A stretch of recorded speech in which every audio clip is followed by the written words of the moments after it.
mis amigos de la vida, mis hermanos de Psicoanálisis y Respuesta Necesaria. Aquí estamos de nuevo siguiendo con este interesante ciclo del carácter, ¿ok? Y de toda la psicodinámica conductual. Bien, habíamos quedado ahora en que los niños superan la angustia no solamente mediante la reproducción activa en el juego de lo que fue para ellos una amenaza, sino también permitiendo que una persona que les inspira amor y confianza les haga aquello que ellos no se atreven a hacer, o bien tratan de convencerse de que la omnipotencia de tales personas les protegerá en su propia actividad. También este mecanismo puede repetirse en los adultos y además a la fuga de la pasividad a la actividad de que ya nos ocupamos. Debemos agregar una fuga de la actividad a la pasividad que también existe.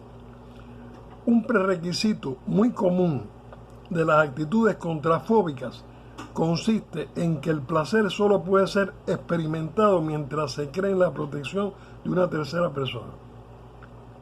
Existen muchas maneras de asegurarse una promesa de protección o de autorización real o mágica antes de iniciar una actividad peligrosa. Si la excitación sexual infantil original fue temida a causa de su componente sádico, la búsqueda de reaseguramientos externos puede obrar también de un modo diferente. La promesa de protección que el paciente trata de asegurarse o de dar en el caso de la identificación puede servir para contradecir la creencia inconsciente en el carácter violento de lo que se pretende hacer. Se supone que la autorización misma de iniciar la actividad en cuestión ya significa que ésta no implica daño alguno. En otros casos, esta forma de autorización es sustituida por otras circunstancias concurrentes con significado de reaseguramiento. Vayan poniendo atención a la cantidad de veces que se usa la palabra reaseguramiento. Estas circunstancias concurrentes pueden compararse a perversiones, a condiciones de potencia o a sistemas compulsivos enderezados a excluir el peligro.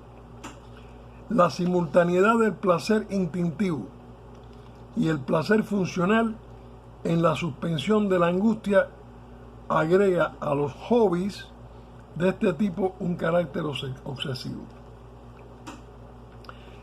En un paciente que mostraba un intenso interés por la literatura, el análisis psicoanalítico demostró que este interés tenía por base una fobia anterior a los libros con láminas. La escotofilia, asociada al placer funcional de haber perdido el miedo a los libros, se hizo posible gracias a un empeño sobrecompensatorio de conocer todos los libros. De esta manera, el paciente se hallaba a cubierto de sorpresas. Un mecanismo similar a este se observó en otro caso, en el que existía un interés muy especial por los ferrocarriles. Este tenía su origen en un temor a los ferrocarriles que el paciente tuvo en su infancia y luego olvidó. La observación de una escena primaria que fue desplazada al acto excitante de viajar en tren fue percibida con el significado, entre comillas, de lo desconocido arrollador. Mediante el acrecentado interés que tomó en los viajes en tren y los conocimientos acerca de los ferrocarriles que gracias a ello adquirió, pudo desprenderse de ese temor y sentir nuevamente el goce sexual previamente temido del ritmo del ferrocarril. En el capítulo dedicado a neurosis obsesivas, nos hemos ocupado de la sistematización como defensa contra la angustia. Mientras el sistema funciona, las cosas están bajo control.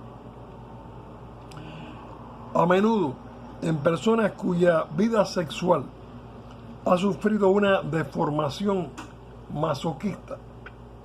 Se produce una verdadera sexualización del miedo.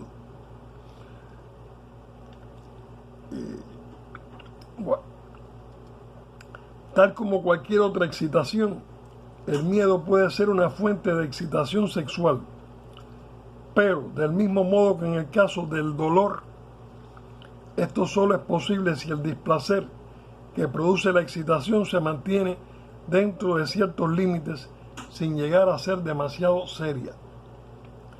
Una identificación con el agresor puede combinarse con una libidinización de la angustia y dar por resultado un tierno amor.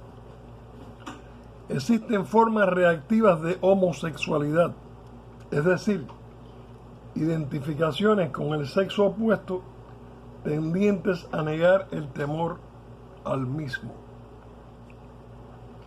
Un paciente que sentía hacia las mujeres una especie de amor por identificación acostumbraba a demostrar este sentimiento de una manera bastante exhibicionista, como si quisiera mostrar por su grado de comprensión de las mujeres que no existe realmente ninguna diferencia de calidad entre sus propios sentimientos y los de ellas.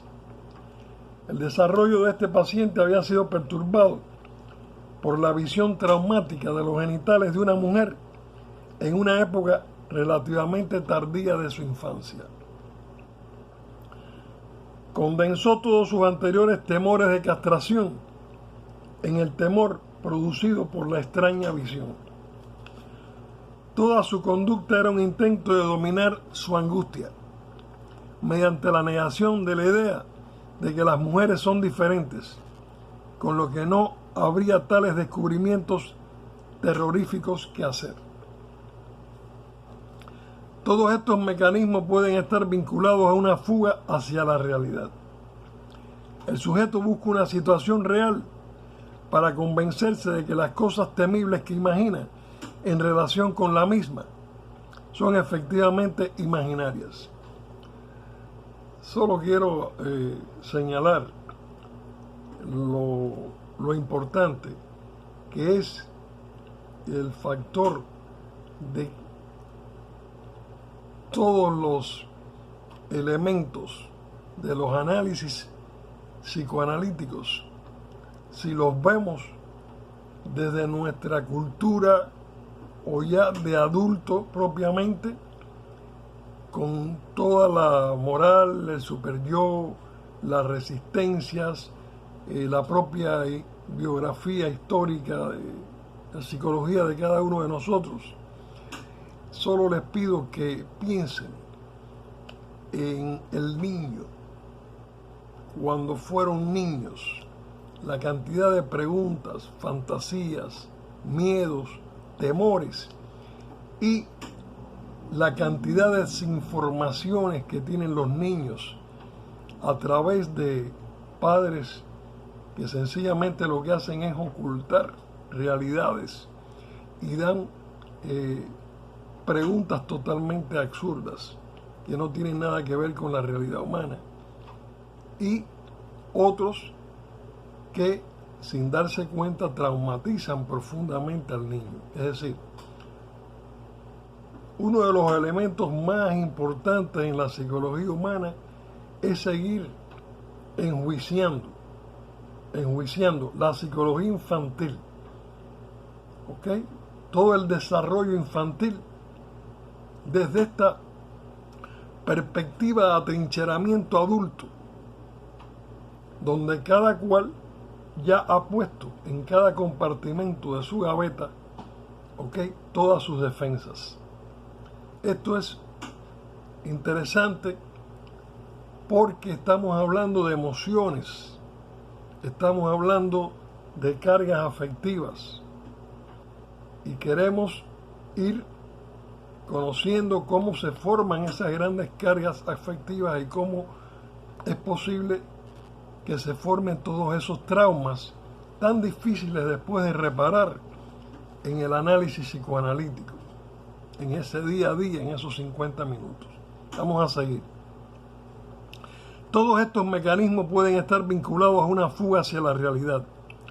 El sujeto busca una situación real para convencerse de que las cosas temibles que imagina en relación con la misma son efectivamente imaginarias. La búsqueda de tal situación tiene que repetirse una y otra vez, ya que aun cuando la experiencia ha demostrado que las cosas temidas no se materializaron en una ocasión determinada, esto no constituye una prueba determinada.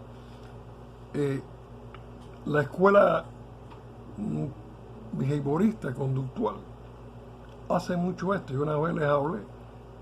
Tiene un miedo, lo llevo 100 veces al miedo, lo voy llevando poco a poco. Y todo es que usted logre tocar la rana. Si logra tocar la rana 3 veces, a la cuarta usted quiere machacar la cabeza de la rana.